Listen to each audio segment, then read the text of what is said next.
Ko noluk nei kai khum nabut seri ngasi kumja lising ani kun ma thoi gi roiba numit namina sida aikhoi gi manipuri khorirol gi lamda masak naina machin tumna khut tharakli bi aibi samrai lakum santi blagi ahum suba lairik sairengina ani suba Leimarembini Ei haina mingthonba sereng lairigasi phungdukpagi thoram masigi mayai tangbalda lengsin biriba thoidokna ikai khumnajariba lamdam asigi masak naina manipuri khorirol gi lamda kut thabiriba asigi thoram asigi athoiba mitongi pampam langda lengsin biriba oza NG Buton Ozagi mufamda nolok ni kai khum nabot chari loina nangasigi thoram asigi guest of honor gi pampam langda lengsin biriba manipuri khorirol gi criticism naina wareng naina bagi lamda amadi drama gi lamda endokna khwai miyamna hena sakhang nabiba kai khum najariba oza Moirangthem gi oza Priyobrata hojekna Ifan College ki principal loina lebiriba ozagi mufamda kai khum nabot chari ekok nonjari loinana ngasigi thoram asibu preside tobiriba NG College ki hoji principal loina thopu biriba thoram mapu oibiriba oza Manglemba gi mafamda su ekok nonjari loinana mangda lengsin biriba manipuri khorirol bu nungsibiba manipuri khorirol gi lamda changchang launa khut thabiriba akang ahising oza guru sing aiba aibi punamakki mafamda ikok nonjari ngasi asi onthokna nongaijakraba adugumba pungpham amani aikoigi manipuri khorirol da masing yamaba sairengi wari machagi makal mathial ki larik mayam ama phongba taragasu kana gumbana larik phongbasi masing yamundana ichau thue haidana bhobo haina ba taragasu aikoina masak thokpa haijabatai paba yaba haijabatai marep leiba maru changba haijabatai adugumba lairik khara koi chaliba chahi kumja lising ani ga kunma thui sida masak uba phangjai onthokna nongai jaba mani madugumba maru changaba haijabatai adugumba lairik sing adugi manungda akoi gi oja santi blagi ngasi puthokiba Leimarembini Ei hariba sereng simasu sereng sena sereng lariksi mangjong hana pajaraba moina phaujabada adugumba makhalgi lariksing adugi manungda hariba lariksi masu suksoi soidana oiragadra haibo wapam sengona phaujabadu ahanba maktada kumja lising ani kunma thoi sil loisilapagi pungpham siga mari lenana nungaibadu mayamda paudamjari aigi oibudi karisu thudongna haijaningai leibonate aigoi pambak takta lengsin biribo jahum English ki background da gi hobirakpa ngaktani oja singsina takpiba oja singsina haibiba matamamagi oja singna seminar symposium na chingba tobu matamda oja singsina paper present tobigani ga hairagadi matamdugi yam khorang jakhiba yam thawai yauna tajan ningkhiba chenjanaba saruk yajanaba honabada khorang jakhiba duguma mikumsingdu ningsingjari isam samna aidi karisu khangjaba nate nakal morom dai koi mangda lengsin biri ozagi oza santi blagi ngasi puthuriba sereng lairik sik hek mamangda satjage nangi damak haidana janso husukta thambirambaduni 2018 da phongkiba sereng lairik to madugi lairik tugi preface ibiba ozana susik kokhatana koi mayamgi mamangda kai khunabot pikiba aikoi goja guna chandra lengsin biri adadagidi aikoi goja lan chenbagi adugumba forward yamrik sumna thambibani ngasi gi lairik sidadi adugumba forward tu ozana ketang hatu na phongna bohona bagi ra kaino dumadi thengna jadre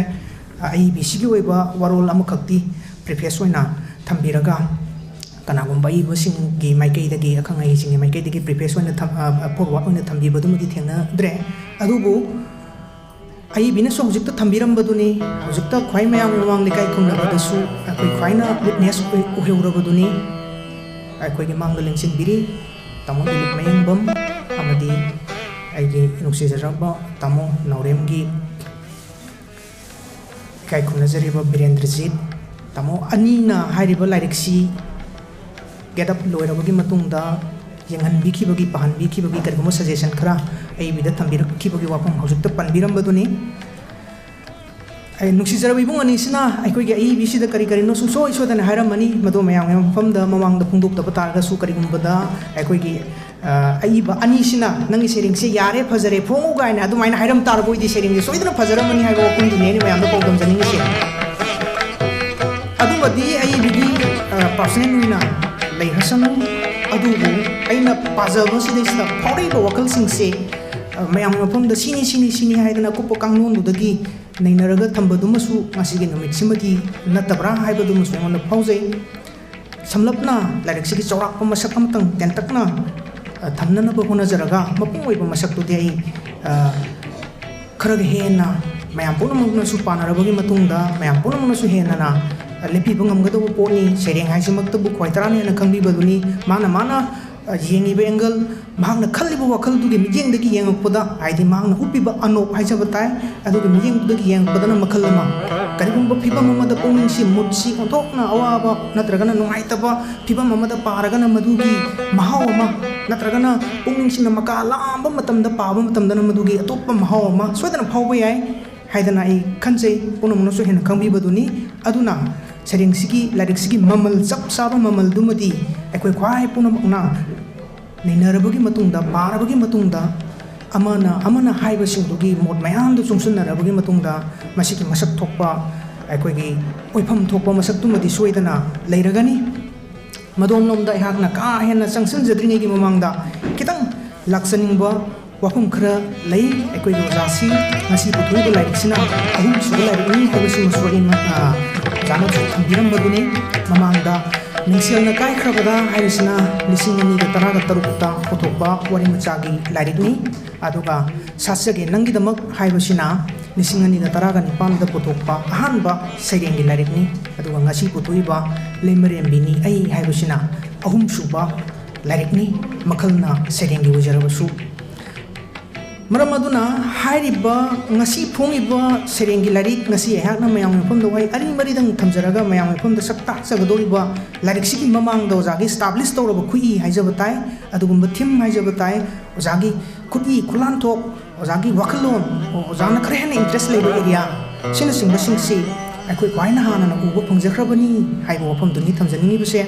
madugi midyem madugi padam dudagi laga yengjaba matam dadi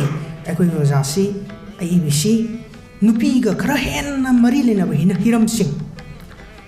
nupigi adugumba taibang amakak nupigi adugumba ekoigi ngasi ge khanna mithungna hendokna khangbi baduni ekoi wajana kumdam koba naina warengi laring ama pothokpi gi baduni ojasi sugumba nupigi maram sing sigi maram da naina bada khara henna mapam leiba adugumba ojani ojadagi koni yamna tamjabani maduda su hari banariksi matam du di pong da tar da su manipuri khunai da manipuri khuriyol gi lam sida masak thokna nupi ga mari lena ba hiram sing da khut thari ba ai bi sing asigi waxing sairing su isnu warim sa su isnu drama su isnu natragana fiction novel su isnu madu puna maktu da ojagi sauraba khoi gi nainabagi mafam ama leikrabani haijariba madugi makha satharak pasida isla akoi ngasi phongiba larik sibu ibiriba ai su akoi gi madugi paring madugi masak tu gi liblam du da sathar pagi pona moina uzaba tuni tamjaningi badi akoi gi ai bisya nupi ga mari leina ba hiram sing da kharaga henna thwai yauna madi pak sauna khut thabagi masak amadi uba phongjai haibasi nupi gi maram da khut thaba taraga su ehangna lakjaningi bo pamna lingsin giriba khwai khuding mak wari macha ibibabu oirabasu sereng ibibabu oirabasu novel bu oirabasu drama bu oirabasu creative ki khutha asida khut tharpa matamda nupi ga mari leina daba nupi gi maramda karino sentence samata orasu wahema to orasu haida writer ki leiba hungna de adu eba targa su mapum oiba maduna mathel ama oiba luklen dugi mathel ama oina nataba mapum oiba larik tugi sereng ani mari dang natragana wari macha amatang da nupi ga mari leina ba hiram da khutha ba nataba larik mapum dugi mapum oiba masak ama oina yanglen sari oina puthorpa adugumba writing gi mo maduda so mo ekoi tradition da leiriba नुपीगी थमोइदा फाउरिबा नुपीगी नुंतीगी पुंसीदा थेंगनरिबा अवा नुंगाई काइनाबगी अदुगुंबा तेंथा खोल थुंगनबगी नुंगाइबा मिकुपसिंग मदुगी नुंगोनजबा मदुगी ओइनजबा मदुगी नुहितनजबा थमोइगी मपाव हाइजबा ताई मदुन सिंगबा थिंगदु फोंदोक अगा ngakta नुपीगी खोंजेल हाइबदु ओइब्रा हाइबदु मक्ति अखोइना अदुमक्सु हेक नतबा नुपीगा मरी लेना इरिबा खुदिंगमक्ना नुपीगी खोंजेल ओइरगनी हाइना लौबगी पोटथु नतबदुने न थमजरिबसे मसी नतबा नाकल लोमदा लेरिबा नुपीगी खोंजेल ओइना थोहनबा याबा अखोइ हिंगी मियोइबा ओइना नुपी अमा ओइना अदुइबा तारगदी tradition ना अखोइ the पीरिबा येंगिबा खुनाइना अखोइ बु थम्बिरिबा मफमसिदा अखोइ अदुम पेंथोक सबंग मब्रा हाइबसिगा मरी लेना तोरपा वांगसिंग मदुगु मरी लेना वकन खंथरगा पुथोरपा अदुगुंबा खुथासिंग मदुदा हेक्ता लालहौबी अममम ओइरदना सिंगनरदना यामना कमिटेड ओइना यामना नकल अमरुना यामना एग्रेसिव ओइबा मौंग अमा खत्ता यामना रिवोल्यूशनरी ओइबा पोट अमा खत्ता हेक्ता मकुत मैरा पाइदना फ्लेक्सफुल पाइदना प्रोटेस्ट तौदना रैली चत्तना अचौ अचौबा अकन तमथी तमथीरबा ओंथोकना सिंगनबगी ताबदा थुक लाउबा कीबा हंगोइबा पोकबा नत्रगना अदुगुंबा वाहिसिंग सिजनरदना पुथोरकपगी वांगाक्सु नतबा मियोइबा अमा ओइना नुपी खुनाइगी मफमसि कदाइदा लेरी नुपी अमा ओइना अखोइसी अखोइगी फिदम करिनो अखोइगी हक करिनो खुनाइना अखोइबु यंबिरिबा खांब कनबिनी चागोक नावक फजबिनी इकाई थिगनबिनी नोलुकपन मरम चटनी अवा अना पुनमक कोक्थोंगनरबसु वाइ कौबदा हाइदबिनी हाइदना वाकत अमत्ता थांगत्तना मंगोंदा थोंगत्पिरिबा पोलुम खुदिंगमक्तु मसाना याजाना मसाना खोइदाजाना मसाना पामजाना हाइजबा ताई वांग अमता तौदना वकत अमता थांगत्तना लेरिबा दुगुम मॉडलगी नुपीदुना अखोइना फिदमनी हाइदना खुनाइना लौनदना लाइबा ट्रेडिशन ना यारिबा मोंगसी नतबा मसीदगी अखोइना खितंग कोंकाप अमा कांखला कानुदैदा हौजिकती अखोइ स्पेस की जुगनी कंप्यूटर एज नि ताइबंग सिदैसिदा अतोप्पा साइंस एंड टेक्नोलॉजी की अनकपा इन्वेंशन सिंग डिस्कवरी सिंग सिसिना मरम ओरकानुदैदा पुंसी शोतो एडवांस ओइखबा मरेल अमदा पुंसिरोल अमदा अखोइना हिंदाबा मतम सिस्ता अखोइना मफम कदाइदनो अखोइ सिबु मियोइब्राने सिगी पकलांग मरी न क्वेश्चन बा काखु सिगी मनुंगदा अनपेड लेबर ओइना इमुंगी कुकनोम साखोंग फोक्सु मने मकुगी सेवा हाइबा सिदैसिदा लेरकान जैसा अखोइसी नि फिबम सिबु कमदौबनोने हाइदना मियंगसिदगी यांगाकानुदैदा खितंग पॉलिटिकल ओइबा हाइजबा ताई पॉलिटिकल ओइबा मियेंग अमदगी थमाकांदा यांगाकानुदैदा नुपीगी ममल नुपीगी पुंसी नुपी हाइबसे मियोइबा अमनीगा हाइदना खला कानुदैदा मदुगी हक्तो मदुगी निंतंबदो मदुगी पुंसिरोलदो तालकपगी खुइगी मसक क्वाइतराना सुहेन खंगबीबदुनी मदुगी मितेंगदैदा यांगाकाना संगसिलकपा नुपीगी मसिंगदी मणिपुरी खुनाइदा मणिपुरी खोरिरोलगी ताइबंगसिदा ngasisu khut thekna masing paba yari तौबगी मणिपुरी सेरेंगी खोंचत्सिदा नुपीना इबा लाइरिक पुथोखिबदी सोक 1953 अखोइ ओजा खोराकपम अनिंदिनीगी खुइदगी सजीबु लेरांग हाइबसी पुथोरखिबनी ओजाना मतमदुदा हाई स्कूल की मैरोय ओइरिङै क्लास 9 तमनिङैदा मसिगी हेक मथंगदना अखोइगी ओजा खेत्रमियम सुबदनीगी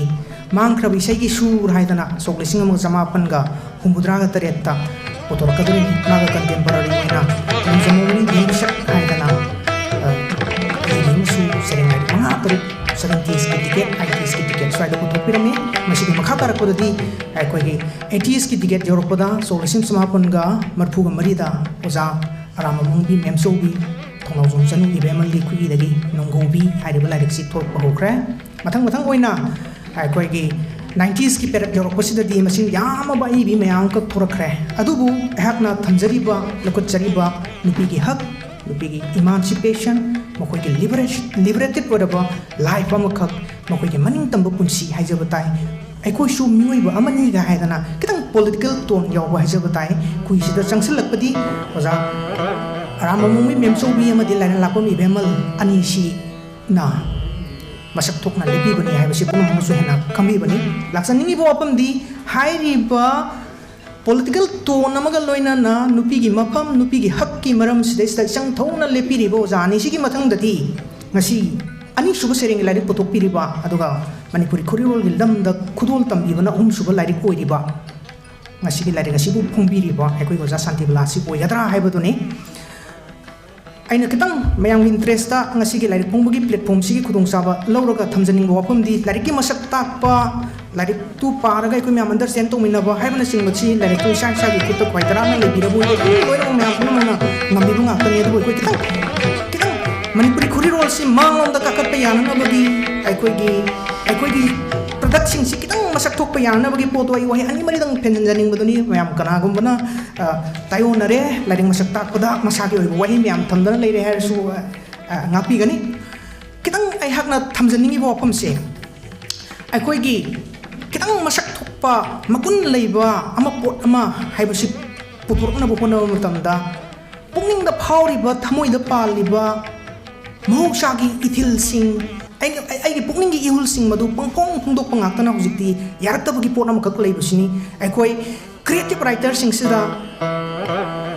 intellectual exercise tꯧꯔꯛꯇꯕ ꯌꯥꯗꯕꯒꯤ ꯄꯣꯠ ꯑꯃꯈꯛ ꯂꯥꯛꯄꯁꯤꯅꯤ ꯑꯩꯍꯥꯛꯅ ꯍꯥꯏꯅꯤꯡꯉꯤꯕ ꯄꯣꯠꯇꯨ ꯊꯃꯣꯏꯗꯗꯤ ꯂꯩꯔꯒ ꯑꯩꯉꯣꯟꯗ ꯃꯗꯨꯒꯤ ꯃꯆꯥꯛꯇꯨꯗꯤ ꯂꯩꯔꯒ ꯃꯗꯨꯗꯨ ꯂꯥꯟꯊꯣꯔꯛꯅꯕ ꯍꯣꯠꯅꯕ ꯃꯇꯝꯗ ꯄ꯭ꯔꯖꯦꯟꯇꯦꯕꯜ ꯑꯣꯏꯕ ꯄꯣꯠ ꯑꯃꯈꯛ ꯑꯗꯨꯒ ꯀꯃꯦꯟꯇꯦꯕꯜ ꯑꯣꯏꯕ ꯄꯣꯠ ꯑꯃꯈꯛ ꯑꯣꯏꯔꯛꯅꯕ ꯍꯣꯠꯅꯕ ꯃꯇꯝꯗ ꯇꯉꯥꯏ ꯐꯗꯅ ꯑꯩꯈꯣꯏ ꯇ꯭ꯔꯦꯗꯤꯁꯟꯒꯤ ꯄꯣꯠ ꯑꯃꯈꯛꯇꯨꯗ ꯆꯠꯂꯦꯔꯒ ꯃꯆꯥꯛ ꯈꯨꯝꯖꯤꯟꯗꯅ ꯑꯦꯀꯥꯗꯃꯤꯛ ꯑꯦꯛꯁꯔꯁꯥꯏꯁꯇꯨ ꯇꯧꯗꯅ ꯆꯪꯁꯤꯜꯂꯛꯄꯗ ꯈꯔꯃꯈꯩ ꯆꯪꯁꯤꯜꯂꯁꯨ ꯑꯅꯤꯁꯨꯕ ꯂꯥꯏꯔꯤꯛ ꯄꯨꯊꯣꯛꯅꯕꯒꯤ ꯃꯆꯥꯛ ꯂꯩꯔꯛꯇꯕꯒꯤ ꯄꯣꯠꯁꯤ ꯇꯣꯏꯅ ꯊꯣꯛꯄ ꯄꯣꯠ ꯑꯃꯈꯛꯅꯤ ꯑꯗꯨꯕꯨ ꯍꯟꯗꯛꯀꯤ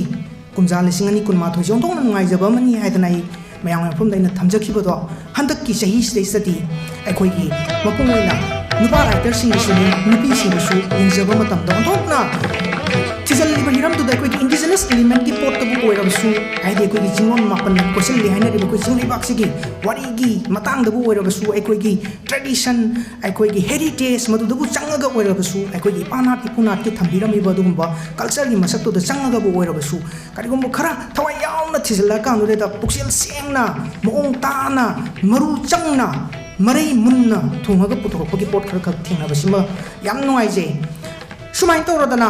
अखोइना नुपीगा मरी लेनाबा हिरमसिदा खुद थारिबनीना हाइबा तारगसु मदुगुम पोटतो हौजिकी पृथ्वीगी एरेनादा हाइजबताई मालेमगी साहित्यगी ताइबंगसिदैसिदा अखोइगी डिस्कशन की रूम मुंखक्ता हाइजबताई मयाम ममांगदा डिस्कशन तौबा याबा पोट अमगी थाक्ता पुखलनबो होनबदुदैददी यिनिंथागी उपाल वापाल नौब यिनिंग सोंगपगी पोटो सिंथाबा खतना मदुगी फजबा लेबा तारगसु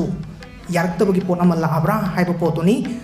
सत्यम शिवम सुंदरम की पोटसी साहित्य मतम पुनमक्ता दुम सुमदना लेरगदोबा पोट अमा खकनी अदोइबा तारगसु मदुगुम्बा सत्यदुबु मदुगुम्बा शिवदुबु मदुगुम्बा सुंदरदुबु येंगनबगी अखोइगी अनोक अखोइगी मिट्स अखोइगी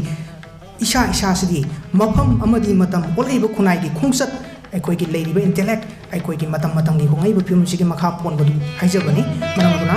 अखोइ याम इंटेलेक्चुअल एक्सरसाइज तौबा ताई याम एकेडमिक ओइबा ताई याम पाबिबा ताई याम खंगबिबा ताई मदुदता अखोइगी मसक तो पोटसिंगसे थोकंगमनी हाइबा पोटसिंग नै वाउ दो जरगा ओजागी लाइरिकसिदा किदंग वाफम खरदंग थमनबा होनजगे आइन सुममांगदा थमजबदुनी अखोइगी ओजागी लाइरिकसि मपुंग ओइना नुपीदा मिजेंग थंबा नुपीगा मरी लेनाबा नुपीगी फीमेल ओइबा दुगुंबा वॉल मखम आइना मतंगसिदा सिजनजरिबा फीमेल वॉल हाइजरिबसि अखोइना उरिबा नुपी खुनाइगी ताइबंग सिंगाकी वा नते फेमिनिस्ट लिटरेरी क्रिटिसिज्म सिदैसदा द फेमिनिन मिस्टिक हाइदना ओजासिंग लेंसिन बिरिबसिंग मरक्ता एनजी कॉलेज के ओजासु याम उजै इंग्लिश की ओजासिंग पमक्ततसु लोइना लेंखत पिरी मकैनादा अखोइगी लेंसिन बिरिबा ख्वाइ तरागी मरक्तसु इंग्लिश की मरमदा हेंदोना खंबी हैबिरबा मयाम अमा यावबिरी सुम तौदना अखोइगी एलेन सोअल्टरगी the feminist criticism the feminine mystique हाइरिबा लाइरिकदा यावबा फेमिनिन फेमिनिस्ट अमदी फीमेल हाइरिबा फेस अहुम तोंना खाइदोकपा अदुगुम्बा फेमिनिज्म की मसक तुदैदा यावरिबा फीमेल हाइबदुगी मतंगदनी ने थमजरिबसे madugumba female wall amkhak nupi gi taibang amkhak maduda urakpa maduda phaurakpa madugi mapau puba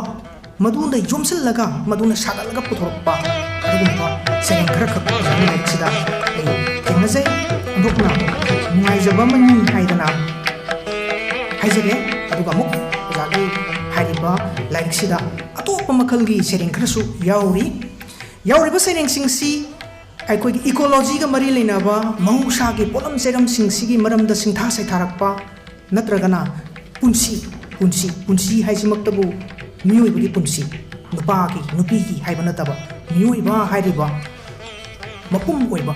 potsigi punsigi mari leinana punsiga mari leinana miyoi ba magi punsiga mari leinana tharakpa serengi masaksing masidai da su aikoi gi female oiba adugumba voice amaka adugumba moigi psyche duga mari leinaba adugumba ithil adugumba saktam madudagi urakpa adugumba taibangdudagi naupuraga thorakpa pokhairakpa sandorakpa pot khrakap thengnajai leipak ningmagi matangdasu oisnu nostalgia gi masak yauba thaina oringai gi potchingdu ningjangpagi potchu oisnu haujiki punsi stage da oiriba phibamsing persona dugi haujik oiriba phibamsing madu tharakpagi matangdasu oisnu mong ama natraga amada nupi ga mari leinabagi potchima adum ojagi potchida thengnai maramaduna aina sum khanjabada ojagi lyric se ojagi interest se nupi haiba stage khara hela mamangi lyric ani da tokiba dumna naki lyric se su tawi sini lyric ohum sina punjal lagadi ojagi yampung phaba koigi nupi da miyeng thamba masak amadi oirani sini adugu personal experience me am khakto day to day life da maki akoibada thuiba punsigi haktheng nariba pot singdudagi experience torakana thamakpa pot oragasu generalize torakpagi masak haijabatai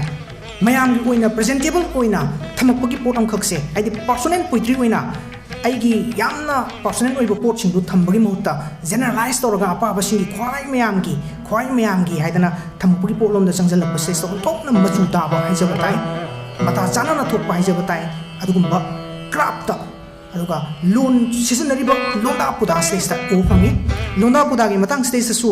aikoi gi soil siga sanaba aikoi gi akoi ba siga sanaba aikoi na hingiba punchi siga sanaba aikoi gi ariba sahitya aikoi gi mythology aikoi gi legend sing aikoi gi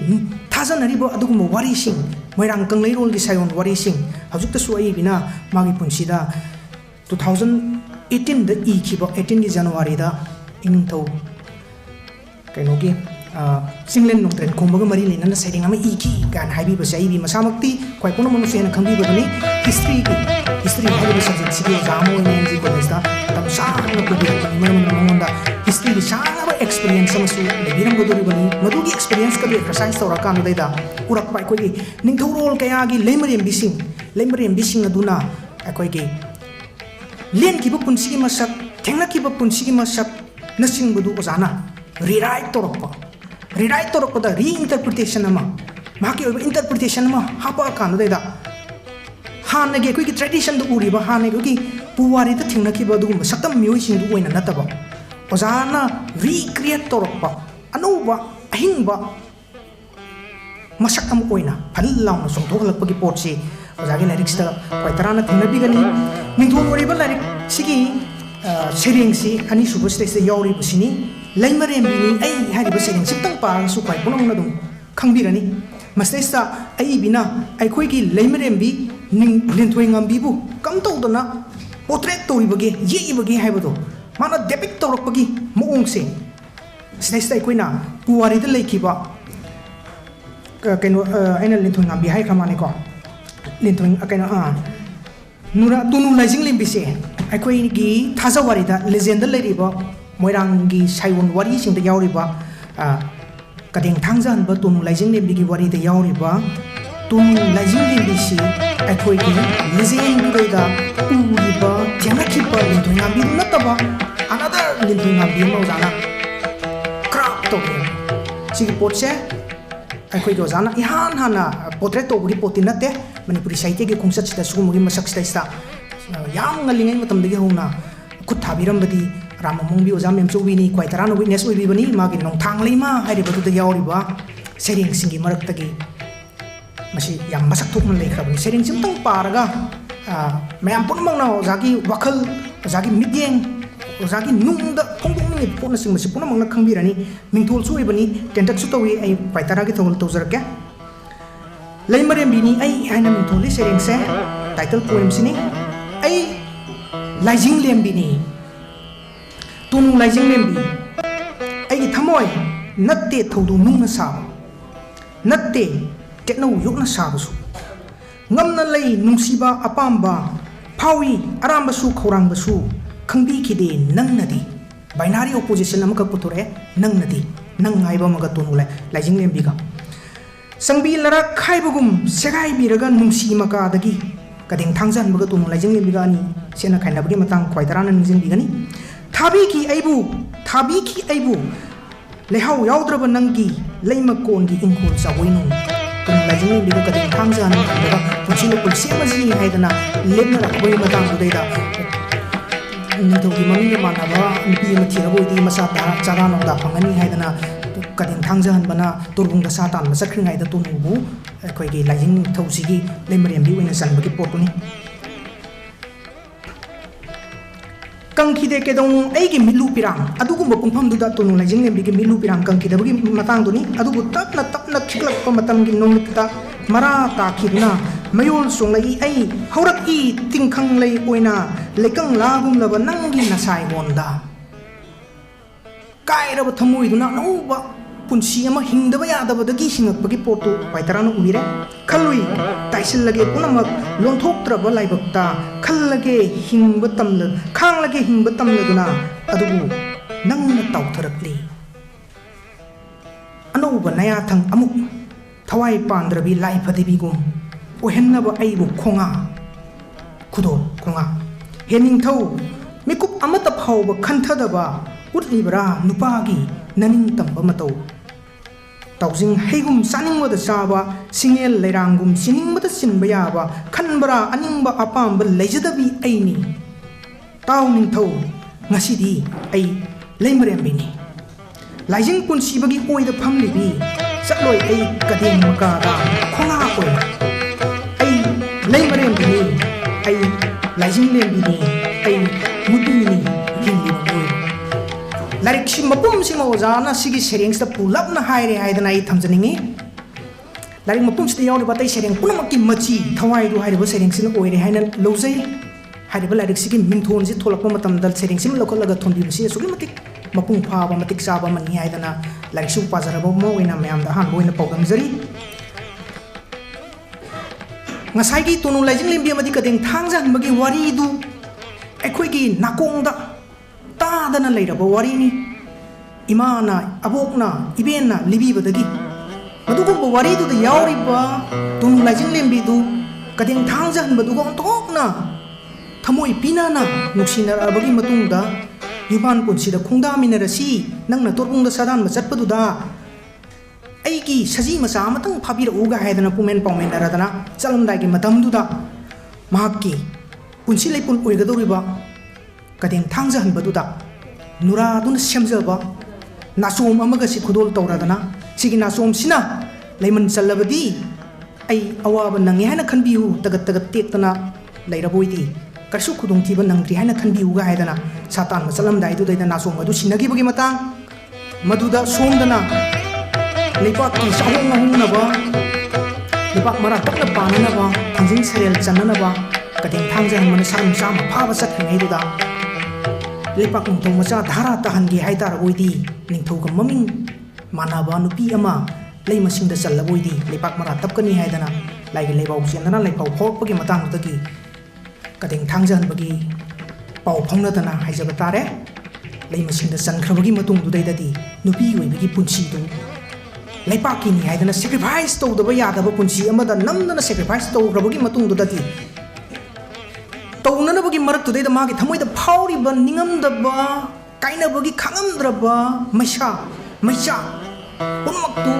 khangabagi matungda ngasai koi tingkhang lei oina thorpagi pot amkak leire assess tawre ningthaugi leimarembi oina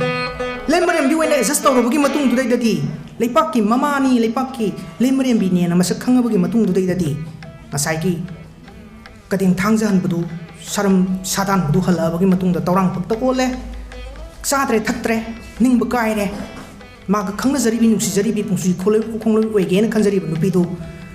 leipakki mabema oirabanina mamitna hangatna su yengba yada ningthau maka singnaba su yada ongtop phibam amada leire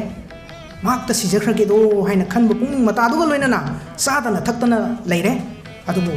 mag thamoi da phawriba saina saiteng pindaba dumadi wakati masak koina thang sara kan lida thang du thangkhum da nakal namadana ningthome nakal namadana Leimarembini Ei ga katpai pot angkhak leire samsung haijarabada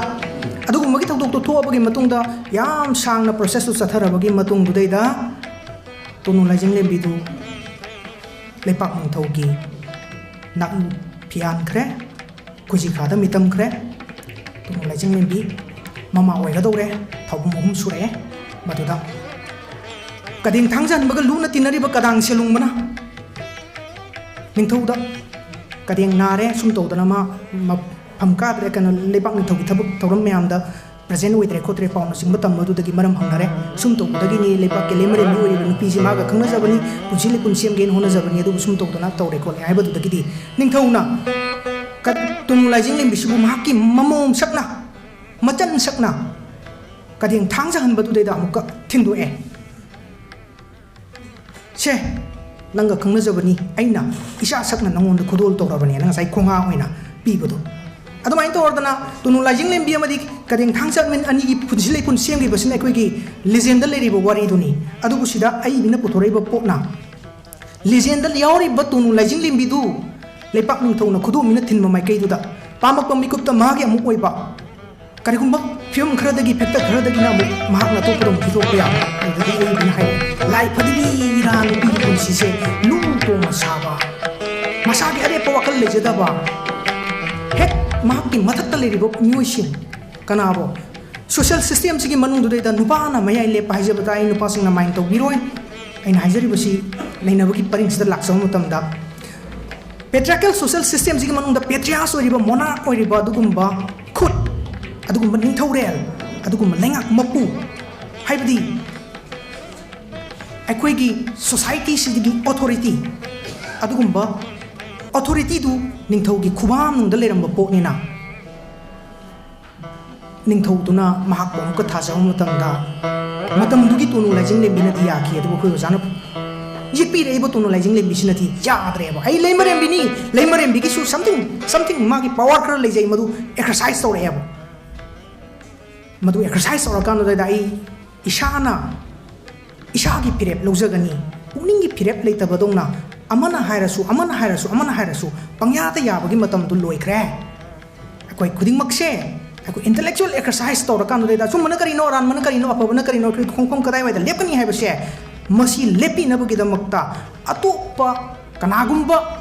akoi da yathang tawthaba ngamba mioi dugi makha pon na akoi dum leiki gadra haibna singbagi wakal se nupi singna emancipate tawrpa sport se nupi singna liberate tawrpa sport se mon academic oira kanu da education ni mangal du phanga kanu da wakal loksing du leira kanu da lepu pirep ni haijabani adumai tawradana ojana ngasi sugumba nupi gi tunu laijinglembi sakta mama puthoriba pot se isam samna koina hirangi lerangi tunu laijinglembi na mapuroi ba kading thangjan baduga sena ba khaina ba matamda phawriba nunghikna ba nunang ba kaina ba gi chaina saitheng madu mayam du singthara ga saitharaga leiram tar buiti madusu sahitya tongan ba mahau amadi soidana oigani adubu ngasagi haijariba nupi gi khonjel nupi gi hak nupi gi ningtamba haiba maikai du de ko singsil pangam du su yai haijabani maramaduna nupi gi thamoi gi masak thengnariba nungpan gi yung langi punsi gi masak singsi yegi haidana su punamak nupi gi khonjel oiba natti haijabaduni masigi sereng silesati ojana nupi gi khonjel amakak puthorei maning tamabu nupi gi mapam amakak puthorei haijabani sum tawradana chathariba lairik sigi taraga nithoi suba sereng phawse ahan bagi sereng simakak natana ahan bagi sereng sida karigumba nangna hairiba simadi ekoigi eco friendly ओइबा हाइजबा ताई महौसागी ओइबा पलम serum सिंगसी बु कंजनिंगबगी अदुगा मरी लेना सागलप सेरेंगनी मसिदगी मसि मकलतना अनि सुब सेरेंगसिलगिना तरागनि फुल सुब सेरेंग फावबसे पाइतरागी खतले गेदि पुना खंबिगनी लेमरेमबिनी ऐ अनोबा द्रौपदी अमा ngasi ताव लेसिन नोंफाइगी लेसिन नोंफाइ थांखी नंग ngakanu leipak leini aidi laki nangna hakchang tangkhai ai aduni sinmi hallagani ngasidi hairiba sereng taraga ni thoise sigi manungda sereng taraga ma thoi simati ojana yamna thawai hakchang yauna nupi ga mari lena bairam staista maipu nana honaraga ibirko sereng sini makha taba sereng humudra manga ni hairiba lyrics ta yaurse sereng humudra manga sigi manungda su nupi ga mari lena ba makoi gi female wall makoi gi adugumba psyche adugi nung wakal mayam da phungdo po sereng mayam ko yauri adu continuous oina sereng taraga ni thoi simati ojana thambirakpani yam bhajai masdai sida aikoi gi Kangleipak sigi puwari Kangleipak sigi mythology Kangleipak sigi aikoi gi thajanabi sing tradition masiga sagonaba masiga lehau lesaga susinnaba dagi mijing thamaga puthorpa sereng khrama atopana muk Kangleipak sigi wangma Bharat ke tongan mafam sing ojana sum chatpada Arabian Night ki wari phawba puthore Arabian Night ki wari da ahing sam lising amaga supna wari likhiba nithau sina maki nipibu phekul oidi haina lorpa maduragi mahakna wari du lien buluraga nong ngamre naida madu leima sing mathang hatpagi pot leibado singzala kan daida posalakpagi pot na singba aikoi ge hindu singi dharma gantrani haina longnariba Mahabharat ki pot posalakpa madudi yauriba pot sing Mahabharat ki tongan bi episode sing de yauriba tongan makal ki nupi mayam am khakki pot pusalakan da yelak pargi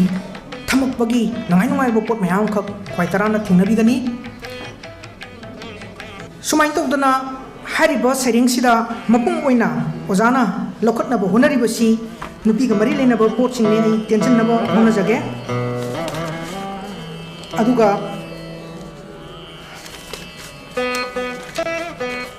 makha chatharakpada atopa kaino mo oina mathel ama oina haijabatai mathel ama oina thamakpa serengi makhal mayam kaksu yauri adugumba serengi makhal sing adugi manungda ngasai aina su kitang thamjagi bado ai bigi punsigi personal experiencing aduda yumpham oraga sagalakpadasu khwai taragi mayam mamang sesa presentable oina naba hunarakpagi masak tu daida masamaki autobiographical element tu khrang goi yahon taragasu generalize oina thamakpagi ngai bo pot sing punsi mari lena yengakpa digumba serengi khutha sing adagi koi lamkoi buga mari lena yengakpa sereng sing ukul da nong magai thambi yam mai bo sereng ni lamai ni puma punyang kai yauriba ukul da nong mai na thambi ba sereng ste su ecology ga mari de lena bani adoi targasu yengiba ojagi angle ti ojana thana na honari ti mausagi oiba phajaba chingi haipal upal adadagi di liri sikpa nusi loroi taba napom aduna singbagi phajabadu ngakna taba akoina tariba taningiba khangningiba potna adugumba phajaba masak sing du adum oinaba ado jan liraiba point persona sina thamaiba potsina mang takpagi leitangai oiraba khangbinaba leitraba khangnindraba libada phajadaba adugumba masak singi potaga thamakpagi nungaiba potsing yauri adagidi karigumba aina na ajiga hanbada yauriba sereng dum leire nangse phajai gahaiba adagidi malang madi ngasi loktak khungban sida gaharise loktak khungban sida kan hayam tam dau jagi process ta ainu uzabon tong nungai jabo potam khakti aikoi loktak sibudi lairembini haina aikoi degat yana duna lei ado koi nong da su aina ain khanjulur de legend biriba ai basing di creative writer sing ni khanbiram basu yai kaibul lamjo aikoi ki sangai sing ki yumni haidan longriba kaibul lamjo basi thoina bu yensing de ro jana ki yang ko matam da kaibul lamjo sin nupi oina ga putore ngakna nungai ba phaujai ajiki kaibul lamjo sin nupi ga oiram badu da sangai rum hang yuksaba mang poksaba maki masai bonda huri badugumba hanau sing tu sara ki hinjari ba adugumba jibo oina ga ubajani ꯑꯗꯨꯝꯅ ꯅꯨꯡꯉꯥꯏꯕ ꯄꯣꯠ ꯑꯃꯅꯤ ꯂꯣꯛꯇꯥꯛꯀꯤ ꯃꯁꯥꯏꯒꯣꯟꯗ ꯂꯩꯔꯤꯕ ꯀꯩꯕꯨꯜ ꯂꯝꯖꯥꯎ ꯍꯥꯏꯔꯤꯕ ꯑꯄꯤꯛꯄ ꯂꯝꯗꯝ ꯑꯄꯤꯛꯄ ꯈꯨꯡꯒꯤ ꯑꯄꯤꯛꯄ ꯍꯥꯅꯧ ꯃꯌꯥꯝ ꯍꯧꯔꯤꯕ ꯃꯐꯝꯒꯥꯏꯁꯤ ꯑꯣꯖꯥꯅ ꯅꯨꯄꯤ ꯑꯣꯏꯅ ꯎꯔꯛꯄꯒꯤ ꯄꯣꯠꯇꯣ ꯌꯥꯝ ꯐꯖꯩ ꯅꯪ ꯑꯁꯦꯒ ꯍꯥꯏꯔꯤꯕ ꯁꯩꯔꯦꯡ ꯑꯗꯒꯤꯗꯤ ꯀꯩꯗꯧꯉꯩꯒ ꯍꯥꯏꯔꯤꯕ ꯁꯩꯔꯦꯡ ꯑꯗꯒꯤꯗꯤ ꯈꯤꯇꯪ ꯐꯤꯂꯣꯁꯣꯐꯤꯀꯦꯜ ꯑꯣꯏꯕ ꯍꯥꯏꯖꯕ ꯇꯥꯏ ꯄꯨꯟꯁꯤꯒ ꯃꯔꯤ ꯂꯩꯅꯅ ꯌꯦꯡꯉꯛꯄꯗ ꯃꯉꯛ ꯀꯜꯂꯕ ꯂꯥꯟꯃꯤꯒ ꯍꯥꯏꯁꯦ ꯏꯗꯨ ꯅꯤꯡꯊꯧꯒ ꯍꯥꯏꯔꯤꯁꯤꯗꯤ ꯈꯔ ꯍꯦꯟꯅ ꯄꯥꯔꯁꯣꯅꯦꯜ ꯑꯣꯏ ꯂꯩꯈꯤꯗ꯭ꯔꯕ ꯃꯧꯄ꯭ꯋꯥꯒꯨꯝꯕ ꯑꯃꯗ ꯃꯗꯨꯒꯤ ꯅꯨꯡꯉꯥꯏꯇꯕ ꯐꯣꯡꯗꯣꯛꯄ ꯑꯣꯏꯅ ꯊꯝꯕ ꯑꯣꯏꯕ ꯌꯥꯏ ꯊꯋꯥꯏꯒꯤ ꯄꯟꯊꯨꯡꯒ ꯍꯥꯏꯕꯁꯤꯗ ꯌꯥꯝ ꯐꯤꯂꯣꯁꯣꯐꯤꯀꯦꯜ ꯑꯣꯏꯈ꯭ꯔꯦ ꯌꯥꯆꯪꯂꯛꯄꯁꯤꯗ ꯌꯨꯝꯖꯥꯎ ꯑꯃꯁꯨꯡ ꯂꯥꯏꯒ ꯍꯥꯏꯕꯁꯤꯗ ꯑꯗꯨꯒ ꯆꯠꯀꯅꯤ ꯑꯩꯒꯤ ꯐꯤꯖꯤꯗ ꯅꯪꯒꯤ ꯋꯥꯔꯤ ꯑꯗꯒꯤꯗꯤ ꯅꯥꯃꯩ ꯁꯦꯜꯒ ꯍꯥꯏꯔꯤꯕꯁꯤꯗꯩꯁꯤꯗꯗꯤ ꯄꯨꯟꯁꯤꯒ ꯌꯥꯝꯅ ꯃꯔꯤ ꯂꯩꯅꯅ ꯌꯦꯡꯉꯛꯄ ꯁꯤꯔꯕ ꯃꯇꯝꯗ ꯃꯁꯤ ꯑꯩꯈꯣꯏ ꯁꯩꯔꯦꯡ ꯏꯕꯁꯤ ꯄꯨꯟꯁꯤꯒꯤ ꯃꯁꯛꯁꯤꯒ ꯈꯔ ꯍꯦꯟꯅ ꯃꯔꯤ ꯂꯩꯅꯕ꯭ꯔꯥ ꯍꯥꯏꯁꯤ ꯁꯨꯝ ꯐꯥꯎꯖꯩ ꯂꯦꯡꯁꯤꯟꯕꯤꯔꯤꯕ ꯑꯣꯖꯥꯁꯤꯡ ꯄꯨꯝꯅꯃꯛꯅꯁꯨ ꯍꯦꯟꯅ ꯈꯪꯕꯤꯕꯗꯨꯅꯤ ꯑꯩꯈꯣꯏ ꯃꯥꯡꯗ ꯑꯣꯖꯥ ꯁ꯭ꯔꯤ ꯕꯤꯔꯦꯟ ꯂꯩꯔꯦ ꯑꯣꯖꯥ ꯁ꯭ꯔꯤ ꯕꯤꯔꯦꯟ ꯃꯇꯝ ꯑꯃꯗꯗꯤ ꯑꯁꯥꯎꯕ ꯀꯕꯤ ꯍꯥꯏꯗꯅ ꯈꯪꯅꯔꯝꯕꯗꯨꯅꯤ ꯃꯥꯒꯤ ꯃꯁꯤ ꯏꯝꯐꯥꯜꯒꯤ ꯋꯥꯔꯤꯅꯤ ꯇꯣꯜꯂꯕ ꯁꯥꯗꯨꯒꯤ ꯋꯥꯈꯜ ꯏꯔꯛꯄ ꯃꯇꯝꯗꯗꯤ ꯃꯌꯥ ꯊꯧꯈ꯭ꯔꯕ ꯑꯀꯟꯕ ꯑꯆꯧꯕ ꯋꯥ ꯉꯥꯡꯕ ꯃꯁꯥꯗꯤ ꯄꯥꯇꯛ ꯇꯧꯔꯗꯅ ꯃꯄꯥꯡꯒꯜꯗꯤ ꯌꯦꯡꯕꯗ ꯑꯩꯈꯣꯏꯅ ꯈꯤꯇꯪ ꯁꯣꯟꯇꯛ ꯇꯧꯕ ꯑꯣꯏꯅ ꯍꯥꯏꯗꯤ ꯄꯥꯡꯒꯜꯗꯣ ꯈꯤꯇꯪ ꯑꯗꯨꯃꯥꯏꯅ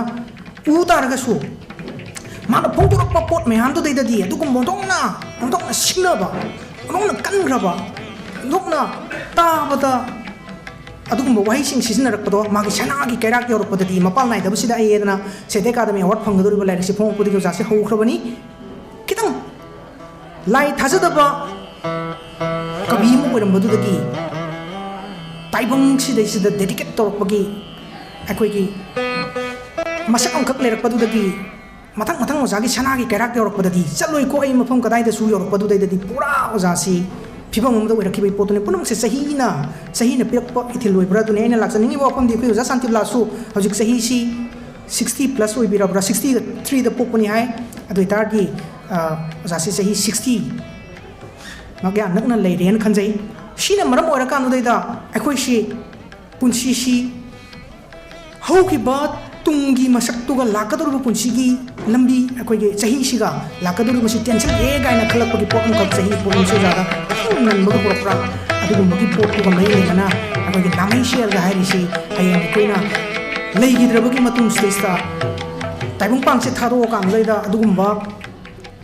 ꯂꯥꯏꯔꯝꯂꯦꯟꯗꯨ ꯇꯥꯟꯅ ꯆꯠꯅꯕꯒꯤ ꯄꯣꯠꯇꯨ ꯂꯥꯛꯄ ꯃꯇꯝꯗꯨꯗꯩꯗ ꯑꯩꯈꯣꯏ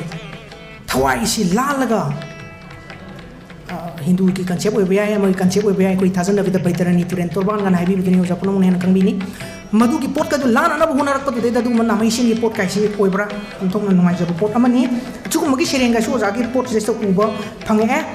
ꯑꯗꯨꯒ ꯑꯣꯖꯥꯒꯤ ꯄꯣꯠꯁꯤꯗꯩꯁꯤꯗ ꯆꯥꯎꯅ ꯊꯦꯡꯅꯕ ꯄꯣꯠ ꯑꯃꯅ ꯅꯨꯄꯤꯒꯤ ꯄꯣꯠꯇꯨꯃ ꯂꯩꯔꯦ ꯑꯗꯨꯀꯥꯟꯗ ꯑꯁꯥ ꯉꯥꯏꯖꯕ ꯐꯪꯉꯝꯗꯕ ꯄꯣꯠ ꯐꯣꯡꯗꯣꯛꯄ ꯑꯗꯨꯒꯨꯝꯕ ꯁꯩꯔꯦꯡꯁꯤꯡ ꯑꯗꯨꯒꯨꯝꯕ ꯃꯔꯛꯇꯨꯗꯩꯗ ꯁꯩꯔꯦꯡꯒꯤ ꯏꯍꯨꯜ ꯑꯣꯖꯥꯅ ꯍꯧꯖꯤꯛ ꯍꯥꯏꯕꯤꯕꯗꯨꯅꯤ ꯉꯜꯂꯤꯉꯩꯒꯤ ꯃꯇꯝꯗ ꯃꯉꯣꯟꯗ ꯁꯩꯔꯦꯡꯒꯤ ꯏꯍꯨꯜꯁꯤ ꯈꯔꯗꯤ ꯂꯥꯛꯈ꯭ꯔꯕꯖꯥꯠꯅꯤ ꯑꯗꯨꯕꯨ ꯂꯣꯛꯄ ꯍꯩꯍꯧꯗꯕꯗꯒꯤ ꯁꯩꯔꯦꯡ ꯑꯣꯏꯅ ꯄꯨꯊꯣꯛꯄꯗꯨ ꯈꯔ ꯊꯦꯡꯕ꯭ꯔꯥ ꯍꯥꯏꯕꯒꯤ ꯄꯣꯠꯇꯣ ꯁꯤꯒꯤ ꯂꯥꯏꯔꯤꯛꯁꯤꯗꯩꯁꯤꯗꯁꯨ ꯁꯩꯔꯦꯡꯒꯤ ꯏꯍꯨꯜꯁꯦ ꯀꯥꯡꯉꯛꯄ ꯃꯗꯨ ꯃꯥꯅ ꯂꯧꯁꯤꯟꯖꯅꯤꯡꯕ ꯂꯣꯛꯄꯗꯤ ꯉꯝꯍꯧꯗꯕꯒꯤ ꯄꯣꯠ ꯀꯩꯁꯤ ꯌꯥꯝ ꯌꯥꯎꯔꯤ ꯑꯗꯨꯒꯨꯝꯕ ꯏꯍꯨꯜꯒ ꯃꯔꯤ ꯂꯩꯅꯅ ꯊꯥꯕ ꯌꯥꯝꯂꯕ ꯁꯩꯔꯦꯡꯁꯤꯡ ꯌꯥꯎꯔꯤ ꯑꯗꯨꯒ ꯃꯁꯤꯡ ꯌꯥꯝꯗꯕ ꯇꯥꯔꯒꯁꯨ ꯃꯔꯩꯕꯥꯛ ꯅꯤꯡꯕ ꯃꯊꯧꯅꯥ ꯐꯕ ꯃꯔꯩꯆꯥꯁꯤꯡꯕꯨ ꯁꯤꯡꯊꯥꯖꯕꯒꯤ ꯄꯣꯠ ꯁꯥꯃꯗꯣꯟ ꯑꯌꯥꯡꯕꯒ ꯃꯔꯤ ꯂꯩꯅꯔꯤꯕ ꯑꯩꯈꯣꯏꯒꯤ ꯄꯨꯅꯤ ꯑꯩꯈꯣꯏꯒꯤ ꯁꯒꯣꯜ ꯁꯤꯒꯤ ꯃꯐꯝ ꯑꯃꯈꯛ ꯊꯤꯔꯛꯄ ꯍꯧꯖꯤꯛ ꯑꯣꯏꯔꯤꯕ ꯑꯩꯈꯣꯏꯒꯤ ꯊꯤꯔꯕ ꯃꯔꯥꯏꯕꯛ ꯑꯣꯏꯔꯤꯕ ꯐꯤꯕꯝ ꯂꯝꯕꯤꯒꯤ ꯃꯇꯥꯏꯁꯤꯗꯩꯁꯤꯗ ꯃꯄꯨ ꯂꯩꯇ꯭ꯔꯕ ꯑꯣꯏꯅ ꯂꯩꯔꯤꯕꯒꯤ ꯐꯤꯕꯝ ꯑꯣꯖꯥꯅ ꯎꯔꯛꯏ ꯑꯗꯨꯒꯨꯝꯕ ꯄꯣꯅꯤꯁꯤꯡ ꯑꯗꯨꯒꯤ ꯃꯔꯥꯏꯕꯛ ꯃꯈꯣꯏꯒꯤ ꯌꯦꯡꯁꯤꯟꯕꯤꯅꯕ ꯂꯩꯇ꯭ꯔꯕ ꯄꯨꯟꯁꯤꯒꯤ ꯃꯁꯛꯁꯤꯡ ꯆꯩꯔꯛꯁꯤꯗ ꯑꯃꯨꯛ ꯀꯣꯚꯤꯗꯀꯤ ꯂꯥꯜꯂꯛ ꯃꯅꯨꯡꯁꯤꯗꯩꯁꯨ ꯑꯣꯖꯥꯒꯤ ꯂꯥꯏꯔꯤꯛꯁꯤ ꯄꯨꯊꯣꯔꯛꯄꯅꯤ ꯑꯣꯖꯥꯒꯤ ꯋꯥꯃꯥꯡ ꯌꯥꯟꯕꯗꯁꯨ ꯊꯝꯕꯤ ꯍꯥꯏꯔꯤꯕ ꯁꯩꯔꯦꯡꯒꯤ ꯂꯥꯏꯔꯤꯛꯁꯦ ꯀꯣꯚꯤꯗꯁꯤ ꯂꯩꯔꯝꯗ꯭ꯔꯕꯣꯏꯗꯤ ꯈꯔ ꯉꯟꯅ ꯄꯨꯊꯣꯛꯑꯝꯕꯁꯨ ꯌꯥꯕꯅꯤ ꯍꯥꯏꯗꯅ ꯀꯣꯚꯤꯗꯀ ꯃꯔꯤ ꯂꯩꯅꯅ ꯃꯅꯤꯄꯨꯔꯒꯤ ꯆꯤꯡꯂꯩꯕꯥꯛꯁꯤꯒꯤ ꯋꯥꯡꯃꯗ ꯂꯩꯈ꯭ꯔꯕ ꯏꯔꯩꯆꯥꯁꯤꯡ ꯑꯗꯨꯅ ꯃꯔꯝꯗꯝꯁꯤꯗ ꯍꯜꯂꯛꯅꯤꯡꯕ ꯑꯗꯨꯒ ꯍꯜꯂꯛꯄꯗꯤ ꯉꯝꯗꯕ ꯑꯗꯨꯒꯤ ꯄꯣꯠꯇꯣ ꯅꯣꯡꯃꯗꯤ ꯍꯜꯂꯛꯈꯤꯒꯅꯤ ꯀꯥꯏꯅ ꯍꯥꯏꯕ ꯐꯣꯡꯗꯣꯛꯄ ꯁꯩꯔꯦꯡ ꯑꯃ ꯁꯤꯒꯨꯝꯕ ꯁꯩꯔꯦꯡ ꯈꯔꯗꯤ ꯑꯩꯈꯣꯏꯒꯤ ꯑꯗꯨꯝ ꯃꯔꯛꯇ ꯌꯥꯎꯔꯤ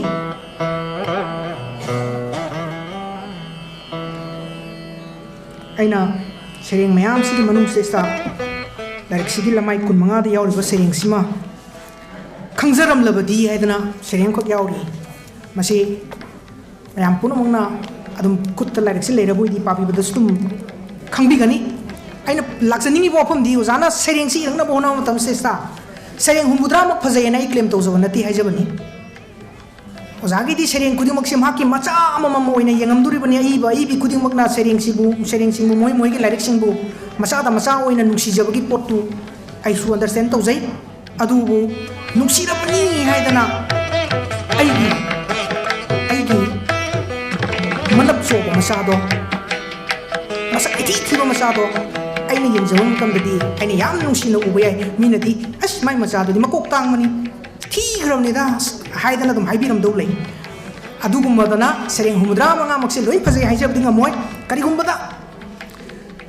phongdok ningi bu wakal du kalpana gi taibong du da haijab tai lup kidana phongdok kado bo potu phongdok hok do ba apa abasing da karino ne masibo haidana khalanba sering khara yauri adubu hariba sering dugisu manungai amadi dum lei hairi bu karino khangda taraga su sering duna karino nungai ba dipi masi wal mana sering se haidana ina fauzai adugum ba sering khara yauri adugi manungda I lemai kumha da yauri ba khangjaram labadi haiba sering sima thamjage makha tarakpada nupi gi hat makoi gi maning tamba punsiga mari leinaba sering di amarang kain yaure adu masimak poi haidana su aina sumamangna thamjagi baduni flashun paira kandu da protest tawra kandu da maira paira kandu da andolan tawraga sangsilakpagi potu di natte ontongna chinglem na mong hadana ngasai creation gi thaktu da creator amoina kakal aba adugumba lesembi gi thakta kakal pangamaba mama amoina nupi amoina jinakba nupi konjel yaw serengsi ozagi like station thingnai adugi amna aina mayam da pawdum jani ko amana aikoi gi ngasi lengsin bigo za priyobrata hendona khangbi baduni ozadagi matau tamjari bane ai ozagi pot sidai yauri ba aikoi gi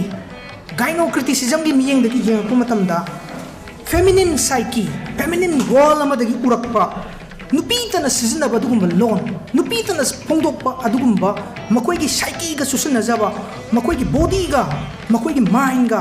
susuna jaba adugumba wahi gi masak khara ozagi laik sida thingnajai masi yamrang kaina thingnai sereng amani khakta marak ta sizna pa wahi oina nataba sereng ayambada yamrang kaina yam machine yamna yam macha tana yam susuna na haijaba tai khara yam yauri masimadi ai panjadaba ngamdre sumaina thamai ba sereng singsigi manung sista wahi singsi kitang lokot charaga ai losinjana ba toge kauza mamal naidabi nainubi kauza mamal naidabi nainubi lamai manga da yauri ni matam kuding ipan tha oirak laba mitlu matam kuding ipan tha oirak laba mitlu pi taning tong don da leira ba dum mitlu hai jan siom nung I leirang dum tanura ba jang sisna la ba point to lu wai sisa feminine psyche gi gaino crash koi ba pot khare yaw duni khudom bigi phoroi in ba khudom bigi phoroi in ba je nu pa na pa sisna da bra sisna su yai thamoi da siglak pa khujin gi dakpam lamai train pa mirang na langoi challa ba phaklang mari gi miwat pum maikhu maisagi masu sanglaba sarai inafi kai ning tamba masu gi chare ning tamba masu gi chare sambal khadraba tyagi lobu achik pagi sanajabi ahing haidana thara komtharak laba punsi gi lipun nongkhong phuiraba awa isai gi nongju wakhal gi phera da tungkhun tanba kum kang luraba tya kai punsi lerangi layon nawyek saithiang mayok naba thamoi gi ningai ulen kantha illaba ningtham ahing kai ulen kantha nanglaba ningtham ahing chikhon nakholabi kaibul lamjaw chikhon nakholabi kaibul lamjaw saikena ozana kaibul lamjaw bu nupi wena yi kan haijabdu taibong sintha pangbada kangsilaba heiraba khut ꯑꯁꯤꯅꯆꯤꯡꯕ ꯋꯥꯍꯩꯁꯤꯡꯁꯤ ꯂꯥꯏꯔꯤꯛꯁꯤꯗ ꯌꯥꯝ ꯆꯦꯅꯥꯁꯤꯡꯗ ꯌꯥꯝ ꯅꯤꯡꯊꯤꯖꯅ point ꯇꯧꯔꯛꯄꯒꯤ ꯁꯦꯝꯒꯠꯂꯛꯄꯒꯤ ꯃꯃꯤ ꯇꯥꯏ ꯑꯗꯨꯒ ecology ꯑꯩꯈꯣꯏꯒꯤ ꯑꯀꯣꯏꯕ ꯑꯃꯗꯤ ꯃꯍꯧꯁꯥꯒ ꯃꯔꯤ ꯂꯩꯅꯅ ꯏꯕ ꯁꯩꯔꯦꯡꯁꯤꯡ ꯈꯔꯁꯨ ꯌꯥꯎꯔꯤ ꯃꯁꯤꯗꯁꯨ ꯅꯨꯄꯤꯒꯤ ꯄꯨꯟꯁꯤ ꯑꯃꯗꯤ ꯃꯈꯣꯏꯒꯤ ꯁꯥꯏꯀꯤꯒ ꯁꯝꯅꯕ ꯃꯤꯠꯌꯦꯡꯗꯒꯤ ꯊꯝꯂꯛꯄ ꯏꯁꯝ ꯁꯝꯅ ꯋꯤꯃꯦꯟꯅꯦꯁ ꯍꯥꯏꯖꯕ ꯇꯥꯏ ꯑꯗꯨꯒꯨꯝꯕ ꯑꯣꯏꯕ ꯃꯁꯛ ꯑꯃ ꯍꯦꯛꯇ ꯑꯣꯖꯥꯒꯤ ꯈꯨꯠꯊꯥꯡꯁꯤꯗ ꯊꯦꯡꯅꯩ ꯁꯨꯝ ꯇꯧꯗꯅ ꯃꯌꯥꯝ ꯂꯥꯏꯔꯤꯛꯁꯤ ꯑꯃꯨꯛꯇꯪ ꯄꯥꯕꯤꯌꯨ ꯁꯩꯔꯦꯡ ꯄꯥꯕꯒꯤ ꯅꯨꯡꯉꯥꯏꯕ ꯂꯧꯃꯤꯟꯅꯁꯤ ꯑꯣꯖꯥꯒꯤ ꯁꯩꯔꯦꯡꯁꯤꯃꯗꯤ ꯑꯩ ꯄꯥꯕ ꯌꯥꯔꯕ ꯃꯅꯤꯄꯨꯔꯤ ꯈꯨꯔꯤꯔꯣꯜꯒꯤ ꯃꯤꯌꯥꯝ ꯃꯃꯥꯡꯗ ꯄꯨꯊꯣꯛꯄꯗ ꯆꯣꯞꯄꯔꯣꯏꯗꯕ ꯁꯩꯔꯦꯡꯒꯤ ꯂꯥꯏꯔꯤꯛ ꯑꯃ ꯑꯣꯏꯔꯕ꯭ꯔꯥ ꯍꯥꯏꯕꯗꯨ ꯊꯝꯖꯩ ꯑꯩꯍꯥꯛꯅ ꯅꯨꯄꯤ ꯑꯣꯏꯔꯤꯕꯒꯤ ꯑꯃꯗꯤ ꯅꯨꯄꯤꯗ ꯊꯋꯥꯏ ꯌꯥꯎꯖꯕꯒꯤ ꯍꯥꯏꯖꯕ ꯄꯪꯍꯥꯏ ꯍꯥꯏꯖꯕꯁꯨ ꯅꯠꯇꯦ ꯃꯌꯥꯝ ꯑꯃꯨꯛꯇꯪ ꯄꯥꯔꯒ ꯑꯔꯣꯏꯕ ꯋꯥꯔꯦꯞ ꯇꯥꯕꯤꯌꯨ ꯃꯈꯥ ꯇꯥꯔꯛꯄꯗ ꯑꯩꯈꯣꯏꯒꯤ ꯑꯣꯖꯥ ꯆꯤꯐ ꯒꯦꯁꯅ ꯑꯣꯖꯥ ꯒꯦꯁ ꯑꯣꯐ ꯑꯣꯅꯔꯅ ꯃꯈꯣꯏꯒꯤ ꯃꯤꯠꯌꯦꯡꯗ ꯎꯔꯤꯕ ꯑꯣꯟꯊꯣꯛꯄ ꯑꯩꯍꯥꯛꯅ ꯎꯖꯕꯁꯤ ꯅꯠꯇꯕ ꯃꯤꯠꯌꯦꯡ ꯈꯔꯁꯨ ꯊꯝꯕꯤꯔꯛꯈꯤꯒꯅꯤ ꯑꯩꯅ ꯊꯝꯖꯔꯤꯕ ꯋꯥꯐꯝ ꯈꯔꯁꯤꯅ ꯑꯔꯣꯏꯕ ꯀꯩꯁꯨ ꯅꯠꯇꯦ ꯃꯌꯥꯝ ꯄꯨꯝꯅꯃꯛꯅ ꯐꯥꯎꯕꯤꯔꯤꯕ ꯋꯥꯈꯜ ꯃꯌꯥꯝꯗꯨ ꯄꯨꯟꯁꯤꯟꯅꯔꯒ ꯑꯣꯖꯥꯒꯤ ꯁꯩꯔꯦꯡꯁꯤꯒꯤ ꯃꯁꯛ ꯊꯣꯛꯄ ꯑꯣꯏꯐꯝ ꯊꯣꯛꯄ ꯃꯃꯜꯗꯨꯃ ꯑꯣꯏꯔꯒꯗꯕꯅꯤ ꯑꯩꯅ ꯑꯍꯥꯟꯕ ꯄꯥꯖꯔꯨꯕ ꯑꯃ ꯑꯣꯏꯅ ꯑꯩꯉꯣꯟꯗ ꯐꯥꯎꯔꯛꯄ ꯋꯥꯈꯜ ꯈꯔꯗꯨ ꯇꯦꯟꯇꯛꯅ ꯊꯝꯖꯕꯅꯤ ꯄꯨꯝꯅꯃꯛꯄꯨ ꯈꯨꯔꯨꯝꯖꯔꯤ